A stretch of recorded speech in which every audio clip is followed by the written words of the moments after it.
Hello and welcome to this webinar hosted by Leadership Network. My name is Brian Johnson here with Rob Wegner. And we like to call him the raccoon. Man, I shouldn't have said anything earlier. I really felt confident you would bring it back up. But I thought I would just preempt it just in case. So there we go. The raccoon is here. I don't know. We got some sun and you look handsome. So wherever you're watching from, hopefully it's warm. And if not, just feel the glow apparently. No, we're here to help facilitate a conversation around microchurch movements in the West. And we're here most Tuesdays of this year interviewing leaders who are pioneers and also practitioners. So not just people that are thinking about it, but people that are leaning in with their lives, asking questions about why we need to search for innovative and creative expressions of the forms of the church in which we exist, and especially here in the West, but ones that would foster holistic disciple making. And so we're facilitating this time because we believe you're asking these same questions as well. And we want you to know that you're not alone. There are people that have definitely gone before, and there will be creative expressions that come after. And we hope that this conversation is just a place where we can put our minds together and think through and ask Jesus, what are you saying? How can we join you? So for the last several weeks, we've been focusing on microchurches and the new wineskin of leadership within this paradigm. And as we said earlier in this year in our webinar series, microchurches aren't new. They're not something that's brand new. They've been around a long time. So in some ways, it's not just a new wineskin of leadership. It's rediscovering ancient ways. So Rob, why don't you talk a little bit more about the series we're currently in, and then we can hand it over to hear more from Jeff Vanderstelt. Bet. As you know, we're in a time here in the West where we're reimagining the church as a decentralized network of multiplying disciple makers and microchurches. We want to see those fill cities and regions with the fullness of Jesus, and that requires a form of leadership that you could call decentralized leadership. And many of the church leaders, having been one for most of my adult life, and having so many friends and peers who've done the same, most of us have primarily experienced centralized leadership in the church. And it's not a good versus bad thing. Fundamentally, you can be a bad decentralized leader or a bad centralized leader, but they are different styles, and it's important to know the distinctions. Centralized forms of church usually look and feel like pyramids. There are hierarchies in them. One of the messages of that form of church is we can do this, and you can help. So there's usually paid professionals that are articulating vision, and then they're working with strategy and programs and inviting people into those strategies and programs to accomplish the organizational vision. That's centralized leadership. That can be done with integrity. It can be done as a servant leader. But the decentralized form of leadership is very different. It's about reproducing circles. It's about pushing and extending authority and ownership out to the furthest edges. Centralized leadership tends to collect power, most especially for an organization and a few at the top, where decentralized leadership treats power like a currency that's available to everyone. And the goal is really for everyone and every expression of the church to reach their maximum influence. In centralized leadership, it's typically there's a few leading, everyone else follows. In decentralized leadership, everybody leads, everybody follows.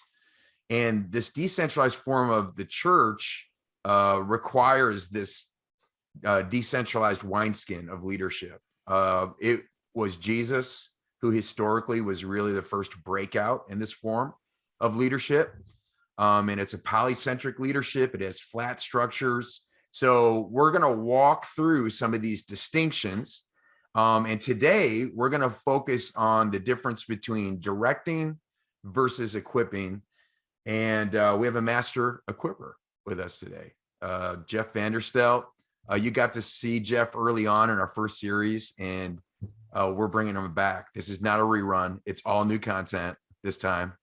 And Jeff he's currently leading Saturate, which is a movement to activate city movements towards gospel saturation. He's also on the Catapult team, where he's going to be equipping alliances around gospel saturation. He's also a really great husband and father. His son just graduated, right? Last Tuesday. Yeah, he did. Tell us about I that, have man. 2 adult children now, both at the University of Washington starting in the fall. So Wow. our oldest is 20. She's been there for a couple of years, but our son Caleb is joining her, and we'll have one left at home, 3 years left, and they're all out, which is crazy. So It is, crazy. man. Yeah, we've got, as you know, 2 out and only 1 left with 1 year. And it's Not this guy. no. You're on the other end. That's why you look like a raccoon. We got a long ways to go with 5 of them. Yeah, You sure do. Oh my goodness. Crazy. Today we want to drill into equipping. We believe that the main skill of missional leadership in a decentralized network, if you want to sustain it and keep it healthy, is equipping. And of course, Ephesians 4 talks about this 5-fold equipping of the apostle, the prophet, the evangelist, the shepherd, and the teacher. And one of the potential dark sides of centralized leadership and centralized forms of church is that it can become very directive and almost managerial. And I think there's a lot of really good leaders who love Jesus and love their people, but may be discovering that their people are way underdeveloped. There's something about that form that is keeping people from really discovering the fullness of their gifts, their calling, their potential. So Jeff, we want to get into this with you today. So Brian, what's on your mind? What do you want to ask Jeff today? Man, everything. I think we've said it before. We've recorded a few things together recently, just how much we've appreciated Soma and the work that y'all have done, just pioneering the way, how the Soma family of churches and your story has shaped what we've done here in Kansas City. So we love hanging, we love learning and talking. So yeah, let's just set up the rest of the conversation. Let's go high level first, kind of hear the difference in the way that you see the difference in directing or teaching versus equipping, and how you would characterize the difference in those two ideas. Yeah, I think in the directing or teaching model, you primarily telling people what to think and what to do in such a way that they have to keep coming back to you to hear again what to think and what to do. And as a result, it becomes overly dependent on one or a few voices constantly telling everybody what to think and what to do. That'd be what I'd say is the primary idea. So there's a reason why you keep coming back, and not that Sunday's bad, but because we need to hear a message again this next Sunday, and we need to come to our leaders to have them give us the curriculum they want us to work through or the program they want us to participate in. Whereas I think the equipping model is that I'm now teaching you how to think in such a way that you can think without me. And I'm also teaching you how to format or formulate a way of living in the world that has a particular kind of way of living that you can go do without me. And then you can not only do without me, but you can invite others to do with you in such a way you can teach them the same way to think and do, so that they won't need you as well. So it's got a reproduction, a multiplication kind of value to it. And I'll often say there's kind of 3 ways you can determine whether you're actually doing a decentralized equipping versus a centralized directing. And that is, one, it's transferable, meaning it can be done elsewhere in any other context. It's reproducible. It can be done by anyone, regardless of age or, even how long they've been walking the faith. Ultimately, they can be trained to do it. And then it's sustainable. It does not require lots of resources, buildings, staffing, infrastructure to make it happen.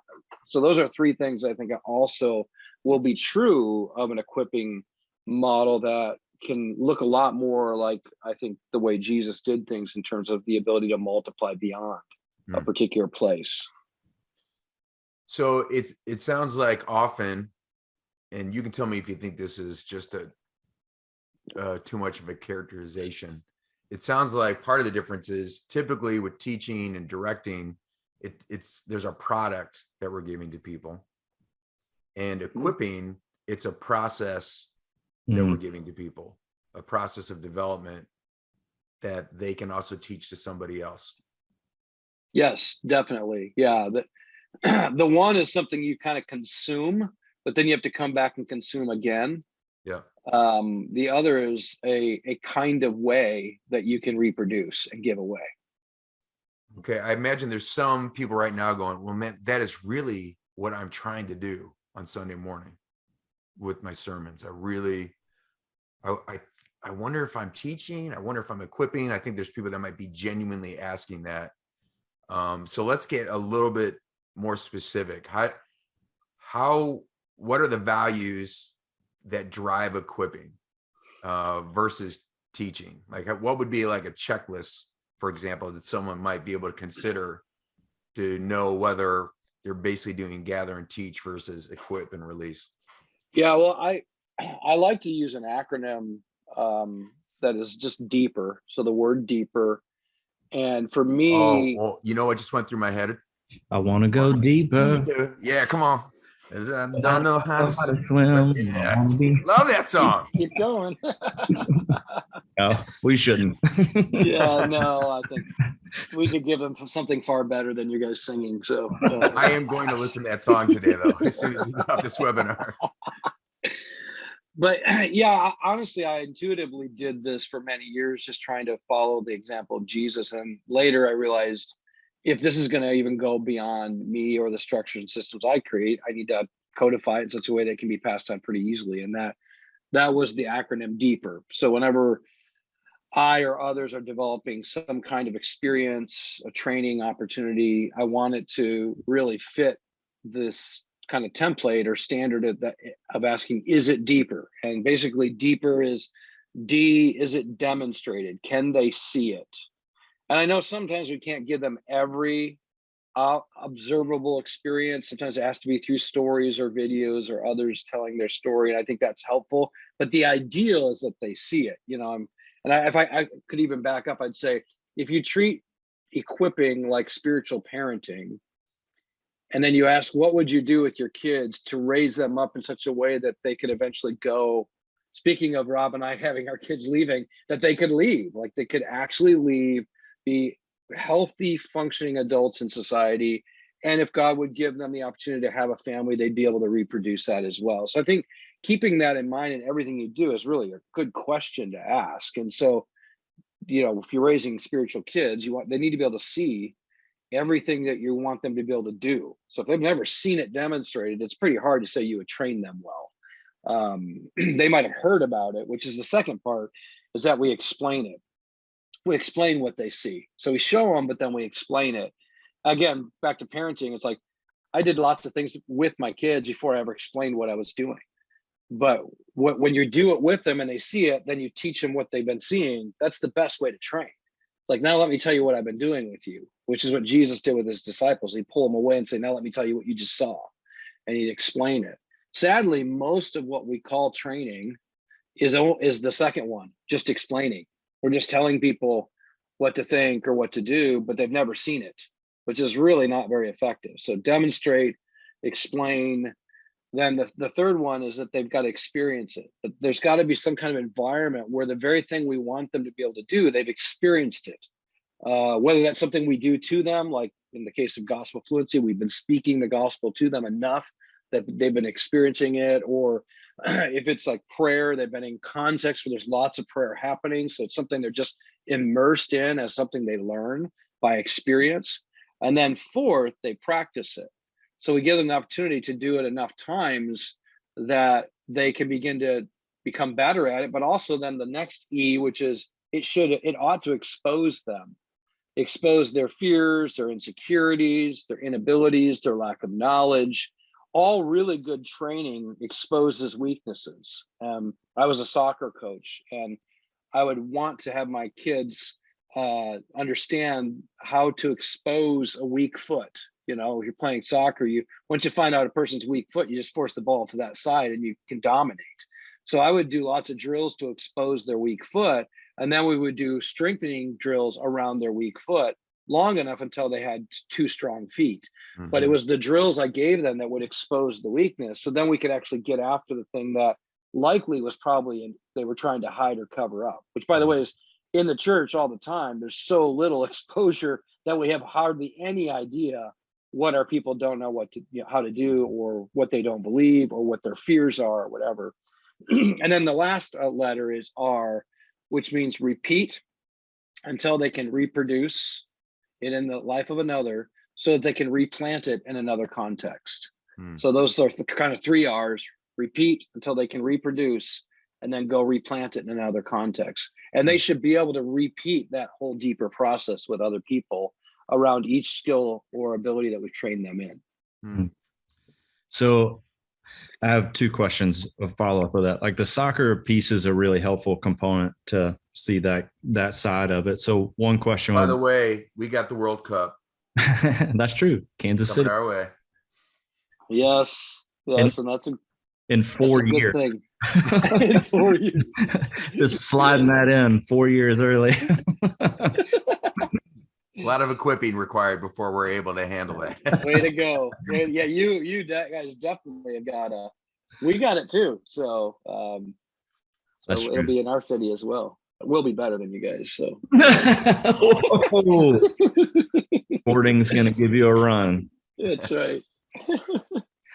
So I guess in the context of faith, or in the context of church, I don't know if this is 2 questions or one, but like, do you overlay that deeper acronym acrostic over like every week, or are you thinking like, how does that expand over the course of a time or a tool or a training? So I guess the other part of the question is like, you mentioned gospel fluency. Like, what did that look like? Is it, we're going to do 4 weeks on something specific with that? I'm just saying, flesh it out. Yeah, and I think it's going to depend on the particular skill. That, I think in some cases you can do the whole deeper experience in a particular setting. So like we train people how to tell their story, making Jesus the hero. Well, when we'd set that up, we'd say, okay, over the next 4 weeks, we're going to have you and your triads, we call them DNA groups, work on that. The first week, it's going to be me telling you what it is and how you do it. I'm going to demonstrate it for you by telling my story in front of you, so you can experience being on the other side of hearing my story. Then we're going to have one of you volunteer next week to practice telling your story. And that's going to expose you in front of one another. Like we're going to encourage you to ask questions of each other's stories, and even be aware of where Jesus isn't the hero, or we might not even know how to tell our story. And then we're going to have the next person do it the next week, and then the next person. So it's going to get repeated 3 weeks in a row, where you're all going to do that. And then we're going to encourage you, when you start your DNA group, to do it again with the group of people, that whether it's these 3 that you're going to be with, or another 3 that you'll be with in the future. And so that would be a 4-week process by which we would practice it over and over and over again, enough times until they saw the repeated pattern. So that's one example of how we do that. Now, I think when you look at a church's life, you could also go, well, we've got Sunday, which might be able to do some demonstration and explanation, maybe a little bit of experience. I think if you plan your liturgy really well, you could. But then they've got to have a place where they can go and practice that regularly with people who can actually talk about what's going on. And I would add, there's another R that's in the exposure, really, and that is they reflect on it. They get to reflect on their experience, so they can talk out loud about what it was like to do the very thing they were doing. So a lot of that can't happen like in a large gathering. You have to create other spaces for that. And this is where I think the church might be limited if everything must happen in a centralized way. Yeah, that's the one thing that was kind of coming to mind, is you're mentioning multiple environments where this is happening. And so the strategic leadership think about how this accordions out over different spaces, places, leaders, but it's still all coordinated together for the purpose of training or equipping and practices. Yeah, absolutely. And I think a thing I would add to it is, if you do it well, they don't have to keep coming back to the centralized process. Like It's a process they can go repeat somewhere else without you. So regularly when I'm thinking about training, I'm thinking, could I do this in such a way that it doesn't always depend on me? And that's a question that's really important to ask is, what are we doing for people that if we train them well and gave them authority to do, they wouldn't need to come back and have us do it anymore. And to me, that is a big difference, where I'm training in such a way that I don't keep doing for them what they would do themselves if they grew up. Mm-hmm. Yeah, one of the things that struck me too, as you were sharing, Jeff, is leaders have to realize that people come to certain gatherings depending on the history and the size of that space with different expectations. Absolutely. Yeah. So I think about a weekend service. There's a social contract people have in mind, where if you try to make a pretty dramatic shift into equipping, you're going to be violating that social contract. It's probably not going to be very effective. And then what you don't want to think is, well, equipping doesn't work. It's like, well, no, you just did it in the wrong social space under the wrong social contract. And I think that's important, because if we're in a centralized leadership forum, we typically think the thing where I have to make the changes is in the worship gathering. Like, that's how I'm going to leverage change in the life of the church. And I just want to highlight, you may actually shoot yourself in the foot if you try to start with going hardcore into equipping. So that was one of the reasons when we started the Underground, we started what we called equipping gatherings. And we tried to, from the very beginning, have a very distinct set of values in a different social contract. Like this is actually it isn't actually for everybody. It's for people who want to be disciple makers or people that are leading microchurches. We made it clear, like, we are going to train and equip here. It's not about inspiring or teaching you per se. We're going to do this thing in circles, not in rows. The stories are going to actually come from you, not from me. Like, you're going to be telling your story next week of the tool that you've been equipped with, who you shared it with, how it went. We're going to debrief. It's discovery based, so we don't do a lot of lecturing. We're going to discover in the scriptures together why we're doing what we're doing, and you're going to be having the Holy Spirit reveal that to you. We talk a lot about practice and debrief. Most church gatherings are listen and sing. Yeah. And we have a higher level of accountability, where most weekend services, there's none. And I just think there is a way that we can shift the weekend services to be a funnel to equipping environments. But I'm curious, like, what are your thoughts? Like, how effective could someone actually, how much equipping can you actually bring into a typical weekend service? Like, what are your thoughts on that? I kind of give my 2 cents. Yeah, I do think it's important to what you just said is really important in terms of the social contract. If you were to change your Sunday gathering to be an equipping environment, just expect it to shrink. and so if you want that's fine. I mean, Jesus had the crowds. He didn't equip the crowds. Yeah. He told stories. He told stories. So that was the E of he demonstrated. There was sometimes healings that took place, so he might have demonstrated and explained, he taught, told stories, but he couldn't do a whole lot more. Right. And so, but he did do that elsewhere. So he did that in other spaces. And so I think that is important just to highlight. I agree with what you said. And I would say you can create some experiences, not a lot, some experiences in the gathering that, and this is the historical background behind liturgy was it's the work of the people. So the idea was get them to go through a process by which they're experiencing the kind of life that they would live out in the world if they really were following Jesus every day. That's the original intent of liturgy. Unfortunately, it's become largely a performance where they sit without any participation, usually other than singing. And they use that as an example. They sing, but most of the time they're sitting and receiving and maybe giving, but that's very different than the historical background of what the church would do. And so I think you can do some experiential learning through liturgy if you design it uniquely, but it still has a significant limitation. It's kind of like what I can do with my kids at the dinner table is still significant. We can have a conversation. We can process things. There's some experiences we can have there, but I got to go into the bedroom to teach them how to make their bed. And we got to go out in the backyard to work on how to clean up the yard. And there's a lot of other places I have to train them in. And Jesus did that with his disciples. And so I think as church leaders, you got to say, where can I actually accomplish the things I want them to go live out? And then be realistic about it. Like, teaching them how to have a great marriage will never teach them how to have a great marriage unless they actually get to see great marriages. And you get to see where their marriage is really at. So that means you got to do life together to actually unearth the things that are broken in our marriages. That's so good. Yeah. In fact, I think one of the great ways to do an evaluation is to say, okay, Jesus did virtually all of his equipping at either the 3, the 12, or the 72. So if you're a church leader and you're trying to move to decentralized, or you're leading a network of microchurches, it's like, where are my 3 and 12 and 72 spaces? Yes. So what we're trying to do in Kansas City is we have these multiple hub teams, and they have equipping gatherings. They have a capacity to go up to probably 70 to 80 people. And what we're doing is we're multiplying those. So we've gone from 1 to 8.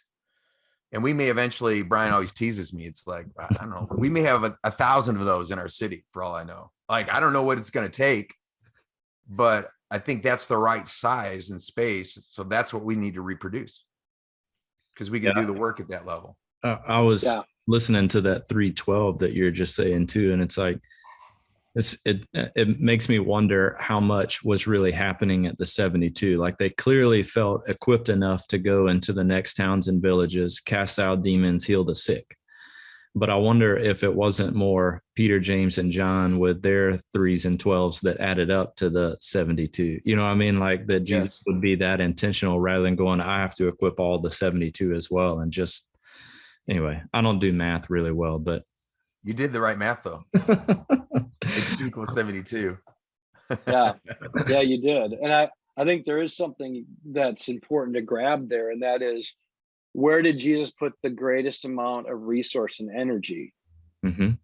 Right? He put it Peter, James, and John, then the 12, then the 72, and incrementally, as I just stated it. We tend to do just the opposite. Right.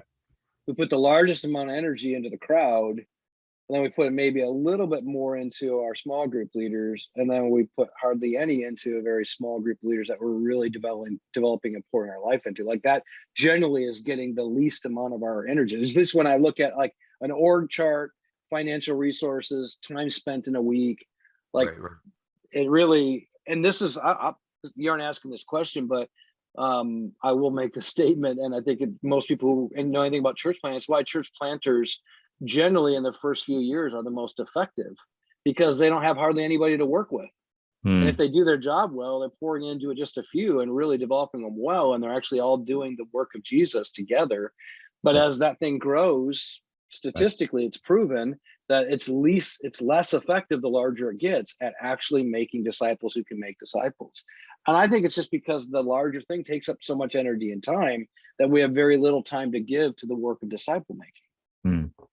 Yeah, we lose our mindset around the equipping, and we move towards the maintaining, especially in a Western context where that ends up being celebrated and highlighted. Like, look what was built, and this person did that work, or whatever the line is. But and I would just have to tell on myself and say, this last season, leading a replant of a church where Sunday took up a ton of my energy, I probably didn't equip nearly as effectively as I did when we were at Soma, and we got to start with a core, and I just kept multiplying that emphasis outward to the ends, like you guys said, to the edges. And it's amazing, this centrifugal force of a really well done Sunday can be away from the heart of disciple making and equipping. Yeah. Well, let's say we got some church leaders that are on here, maybe some people that aren't planting churches, whatever, people in positions who are going, hey, this is resonating with me. If I want to transition from gather and teach and that kind of a model, because what you're saying is resonating in my soul, I want to move towards equipping, releasing. What are simple steps? I think we're already hitting a few things in general, but what are some simple steps to think about that transition in order to bring people along and not just flip the script overnight and potentially do harm? Yeah. I think, first of all, what Rob said is really important, and that is pay attention to the spaces that are necessary for the kind of training you want to do. And it does seem like Jesus knew what he was doing. So I think the three, the 12, and the 72 might be some ways to think about, do we have spaces like that in our present church? And how can we bring value to those kinds of spaces? So I think that'd be one thing. And then get clear on what you can do at each space. And there's books written about that that could be helpful that we can recommend. But I think it's important to say, do you have the spaces? Do we know what we can do at each space? Then I would say it'd be helpful for every church leader to identify what are the basic skills that we want every disciple to be equipped in such a way that they could train someone else in those skills. And I think you can do a cursory read of the Gospels, and it's not hard to figure out which things Jesus thought were really important to train his disciples in. And then I think you then run it through a grid like Deeper. You go, how would we do this? And I think that could form a very simple process. It doesn't have to be complex. It's just, what are the skills? What are the spaces required for the skills? And how can we make sure it's all deeper? And I think almost any church leader can do that in almost any context they're in, as long as they're willing to create those spaces and rethink the fundamental methodology of how we go about equipping people for all of life. Mm. Now, it will lead to change. I do want to make sure that's clear. Like, the more people get equipped in such a way they can do it without you, the more you're going to be creating what feels like a potential movement that will not be able to be managed well. I mean, it will go beyond your ability to manage it if you're willing to go there. Yeah, I got a quick follow-up to that, unless you want to throw in some more thoughts on it, Rob. No, all I was going to say is it's that shift from my brand to the kingdom. Yes. So if my brand, quote unquote, suffers because we don't have as many volunteers in X, Y, and Z ministry, because now they see that their soccer team that they coach is actually the people that God's called them to disciple, or this group of guys that they ride bikes with on Sunday morning, or fill in the blank. And that is the outcome. Like, that is what we want to see, the footprint go wider and deeper at the same time. And I think that's one of those points of, crisis of belief. Like, but I think COVID has shaken enough of us to go, all right, what do I really want out of this?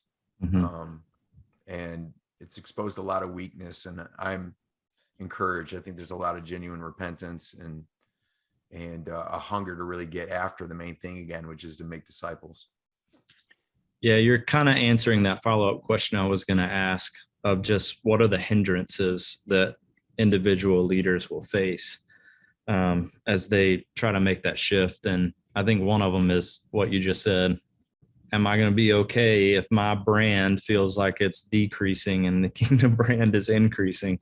I don't know that most leaders could, or I don't even know if I would articulate it that way, even though that's what it is. But I guess, does that question make sense? Like, what am I going to be facing internally? Like, what will prevent people from really making that shift and just going, I kind of like just doing what I'm doing right now? Yeah. I think it's the ego piece. I think it's so moving from my ego to the king's ego, Jesus, and from my logo to the kingdom logo, which is the kingdom. I think that's got to be a shift that we're wanting to make. I think the second is to adopt the beautiful imagery of spiritual parenting. If I am a true father who loves my kids, my wife is a mother who loves her kids, we are not saying, gosh, as long as you stay here in our house under our authority, you're great kids. We're like, no. Our whole goal is to raise you up so that you can be adults, and we can become interdependent adults, but not dependent on us for everything. And So I think that's the other thing is like, in some ways, if your scorecard could get in the way, because if your scorecard is how many do we keep, then you're not going to do this. I mean, intuitively, you won't equip people to be able to take it away from you and live it without you if your scorecard says the goal is to get as many people to stay as possible. So that would be a hindrance as well, as if our desire is to keep everybody with us, then you've already built an organism that cannot multiply. And people intuitively know it would be disobedient or dishonoring to leadership to grow up, because to grow up would mean I don't need you like I used to. So that could get in the way. I think also fear gets in the way. Like, I think if we're honest, we're afraid of what people will do when they're not with us. That can they do this without us? And so the sense of needing to control everything can really be a real hindrance to the movement as well of decentralized leadership. And then I was going to say one other thing. I think if we don't embrace the priesthood of every believer, then that will be I think that may be the biggest hindrance. Like, if we fundamentally do not believe every Christian is a priest, and that the prophetic vision was that there would be a kingdom of priests, not a few, but everyone would be a priest, then I don't think we'll be able to embrace this. And I'll just little caveat here in line with that. I was just meeting with some leaders today, and I just found out that there are a group of business leaders and civic leaders in my city who have a vision for they didn't use this language, but one gospel community on mission. So a group of people that love Jesus on his mission in every precinct of the city. And in our context, you can't have a precinct more than 1,500 people. That's as big as it gets. That's a political kind of entity in our region. So, but what I found out is they're having all these meetings about building this and designing it for 12 years so that every single precinct has one, every campus that has one. I mean, they're building the whole thing. They're already starting to design it. And they said there are no pastors a part of any of it. And then at the same time, they were like, and I don't think our pastors want to be a part of it. I'm like, oh my goodness, what happened? You know, and it was, so someone has asked me, how do we get the pastors to the table? And I'm like, well, we have to help the pastors realize their job is to equip and encourage you to do this without them. That's the whole point. Like, so in some ways I want to celebrate that there's no pastors, because it means you guys are able to do it without them. On the other hand, I'm sad because the pastors don't even realize what's going on in the city. So, but I think embracing the priesthood and then equipping and releasing so that everything counts is a big deal. I think one of the natural extensions or outcomes of the priesthood of all believers is a more expansive ecclesiology. Because if I believe in the priesthood of all believers, then I'm looking and going, well, they all can become spiritual mothers and fathers with multi-generational families. Yes. And if I'm trying to take the Christendom model of church, where now that's got to have a building and a paid professional and a infrastructure, like if I'm not willing to let that go, I am going to box in the priesthood of all believers then. And that's probably that's the crux of the issue with that game. Yeah. It's like if you want a gospel community every 1,000 people, and it requires a building and a professional, now you're talking about $1 billion. Yeah. Or $2 billion. Yeah. And they're like, we don't want all that, probably. I don't know them. I don't want to speak for them, but they don't want that. Yeah, that's probably the issue. They're like, I can do this in my house. I can do this at my local business. Like, I could just open it up and we can hang out together. I can do it at the school. I can do it at Microsoft campus. Like, they're just thinking of the spaces they're already living in as the places that's where church is. Yeah, because that's where his people are. So I'm actually really excited because they said, I was listening and talking, they're like, the word ecclesia was really a political term to describe an organized people together for a purpose in a particular place. And they're like, why can't we just recapture that in this particular time? You can. And I'm like, you can. It's so exciting. Well, and I think here's the thing. I know most of the people are listening to this, you're already on the journey. Like Yeah. you're a part of this because you're pursuing MicroChurch, but some of you may not be. And I just tenderly offer this to you. The cat is out of the bag. Mm-hmm. It's too late. Yeah. The ship has left the harbor. We're not going to be able to maintain the church in America as we have, with the complexity and the hierarchy and the expensive infrastructures, like all the trends.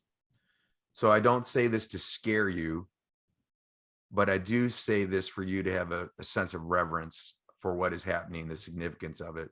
And I think it was Marx or somebody who said you tend not to question the thing that gives you your paycheck, you know? And so, like, we've all, in the pursuit of what we're doing, we've all had to go Bivo, Covo. And I think the writing is on the wall for more and more pastors. It's like, be open to the Lord leading you into other means of income, because it will free you up. Yeah, to dream. Yeah, and to equip, and it helps. Like, I didn't realize how much my paycheck from the church was actually impacting me until we were in the underground. I didn't have it anymore. It's like, whoa, I have a different freedom with this budget that I didn't even know I was carrying some things in the background. And rightfully so. It's like, I care about my family. I want my kids to eat and go to college and all those things too, you know, but it's been very liberating. And so I think money's the other big thing, is what I'm trying to get at. Yeah. Yep. You went there. But one of the things that I regularly would ask the people that I was on a leadership team with is, would we still do what we're doing if we weren't getting a paycheck? Yeah. And if the answer is no, then you're a hired hand. Ouch. And Jesus warned about those people. Yeah. That we are not here because we get paid. And if the only reason you're here is because you get paid, then we got to ask ourselves, what's the fundamental motivation for everything I'm doing? Yeah. Yeah. Yes, we need to find a living somehow. But if the only reason I'm doing what I'm doing with the church, with the people of God on the mission of Jesus in everyday life, is because I get paid to do it, then I got to rethink why I'm doing this in the first place. Yeah. Hey, I know we had another question about the top things a MicroChurch leader needs to be equipped in, and I really want to get there.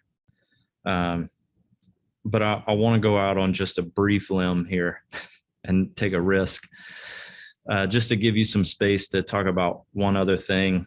You mentioned dependency. You mentioned these fear pieces. Like, what role does emotional health play in that hindrance piece? Like, how would you speak to that for leaders who are going like, I'm not afraid, even though deep down they're very afraid?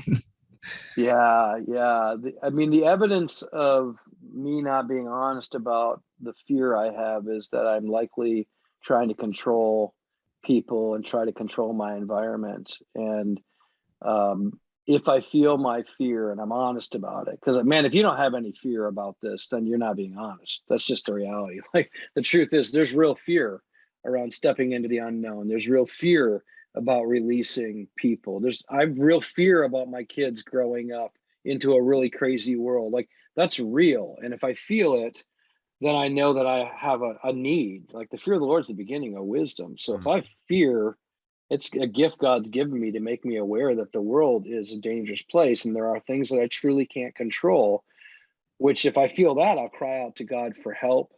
I'll find my refuge in Him, not in my job or a paycheck.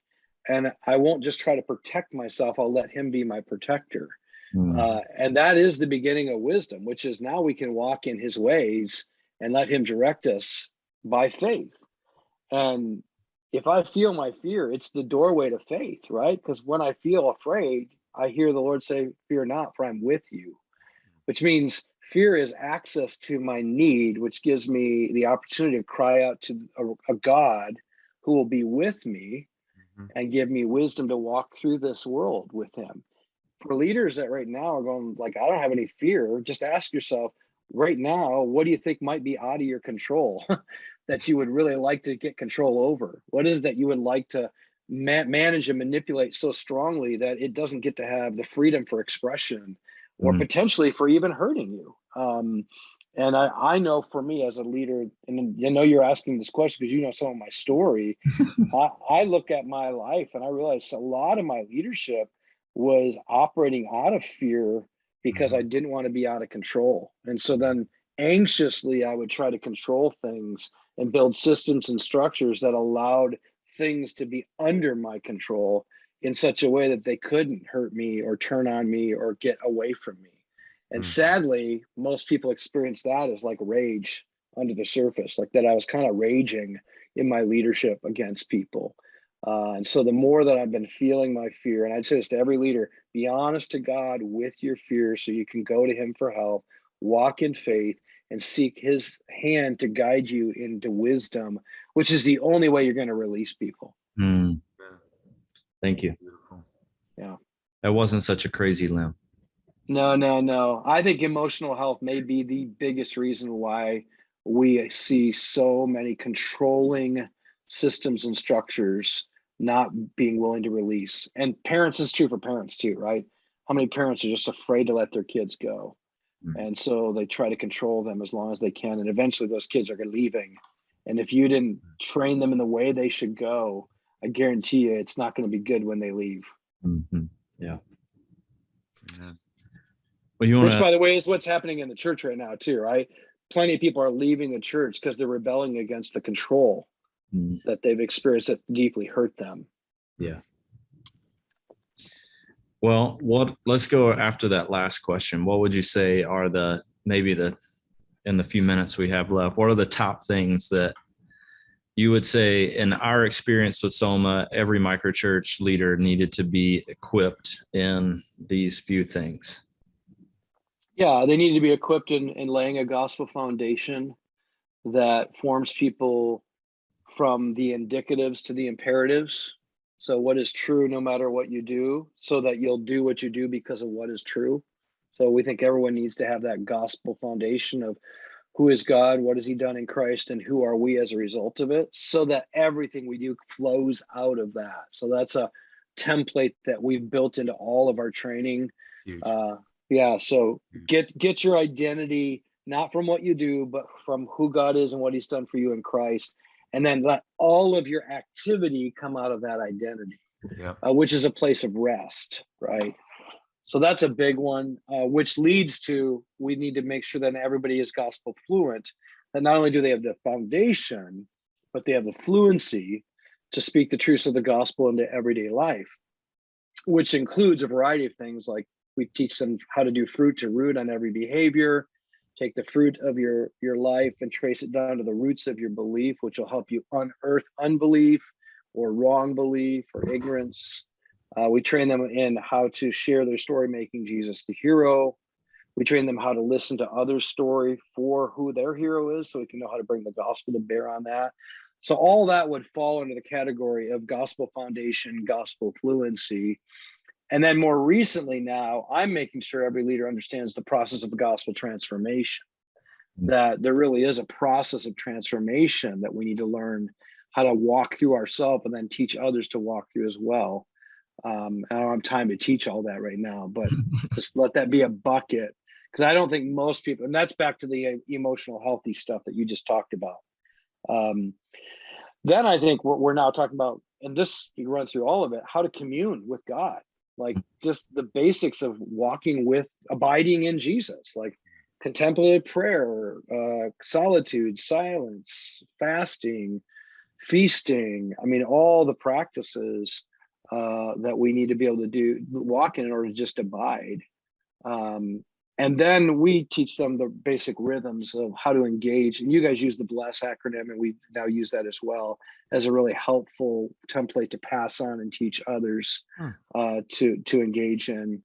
And then everything we do, we try to make sure there's multiplication built into it. So how am I thinking about doing this with somebody else who I can train to do with somebody else?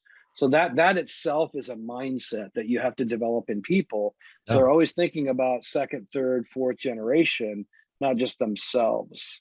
And then I'd say another part that's really important that you need to train people is stewardship of all of life. And so understanding stewardship of gifts, passions, talents, finances.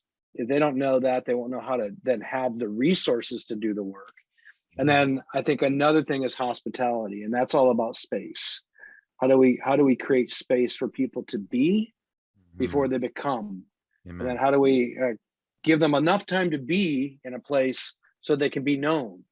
And if they're known in the place, so that they can become what God intended them to become. Amen. And that's that really connects to the process of transformation that I referenced earlier. But that's all about table, right? How do we make space for people to do that? So those would be some of the big ones. There's a variety of other ones, but those are a few of the big ones. I know that was a lot. I hope everybody got all of those. Super helpful. Just hit pause. Yeah, I mean, to simplify it is I would just say like gospel found. So abiding in Christ, which is all about relational dependence, gospel foundation and fluency, gospel practices in everyday life, gospel proclamation. That's the whole learning how to share your story, making Jesus the hero, and then gospel multiplication. That that the gospel flows through all of it. That's where that template comes. Those 4 questions: who is God? What has He done? Who am I? Then what do I do? That runs through all of those categories. So is that in a book somewhere, Jeff? Did you? There's 2 books. Yeah. Gospel Saturate is the book about how this works in everyday life. And then Gospel Fluency is how do we help people grow and how to speak the truths of Jesus into the everyday stuff of life. Yeah. Yeah. We got a new book hopefully coming out in about a year, less than a year. And that will work out the whole gospel process of transformation. Probably going to be titled The Gospel Through the Heart, and then subtitled Feeling Your Way to Jesus. Come on. Another resource that came to mind, you guys might drop a few more out there as well. Just if people are thinking in this way, the 3:12:72 conversation, social spaces, the one that always encourages the search to belong. Yeah. That's Discipleship That Transforms too, by Bobby Harrington and Alex Epsilon on that topic is very good. That's really good. Yeah, it's a good book. Anything else that come to mind for just maybe some resources that were transformational for the way that either the 2 of you have thought about equipping through the years, or creating that foundation for thinking about releasing, sending versus just come, stay? I mean, we could mention the Bible. People could. Yeah, I mean, this feels a little weird, but the whole Made for More framework, and that we created a resource kit that helps leadership teams over about 2 months to go through the book of Ephesians. Yeah, that's really good. Identify 6 key shifts. I think we've got a ton of feedback that's helped leaders make that shift to like, oh, okay. Like the goal is gospel saturation. It means we're going to have to equip all of our people to discover their masterpiece mission. We want them to be filled with the fullness of God. So we got to know what we're doing in terms of gospel foundations, gospel fluency, spiritual practices and habits. So, and that's all free. And it's got about 15 different leaders who are practitioners, videos from them. And that's buried somewhere at the Exponential website. Yeah. I don't know where it is. It's there though. Yeah. Yes. We created a bunch of resources at saturatetheworld.com as well. If people are interested. So yeah. This has been amazing. Yeah. So good. It's so good to be with you guys, man. Every time I'm with you, I'm spurred on and encouraged, and yeah. Same here. Well, we don't always do this, Jeff, but I just want to give you a word or a moment just to speak a word for those that are listening. Maybe encouragement in this direction. If Jesus is saying something to you right now to encourage us to keep going on in a paradigm of equipping and releasing. My hope would be that God gives you his non-anxious presence. Amen. That he's not anxious about this, that he's not worried about this, that he's not feeling out of control right now. And so he comes to be with you and just say, hey, be at rest, be still, know that I'm God. I think when we hear new things and we go through, we even are confronted at times with our own present situation, we can go to anxiety really fast and like, gosh, how am I going to change everything? Or shame, what have I done? And like, no, that's not the Father's heart toward you at all. The Father's heart is like, he's just like, I love you. I'm here for you. I'm not anxious about this. I know exactly what I'm doing. You're exactly where I want you right now. Mm. And I'll show you what to do. I'll lead you. I'll guide you. And we can have our plans established in our own mind, but it's the Lord who establishes our steps. And so I just encourage you, just like take a moment, even after this podcast, or this webinar, if you need to, just to like pause, just go like, okay, Lord, would you make your non-anxious presence known to me? Let me come to you because I'm a little weary or anxious and I want to find rest for my soul. Mm. And then I trust that you'll just guide me. You'll lead me. You're really good at this. You know exactly what to do. Will you lead me in your way? Yeah. I'm going to do that. All right. Thanks so much, Jeff, for joining us. And for those that are watching, we will be back in 2 weeks with a brand new series. So hope to see you then. Grace and peace. Thanks.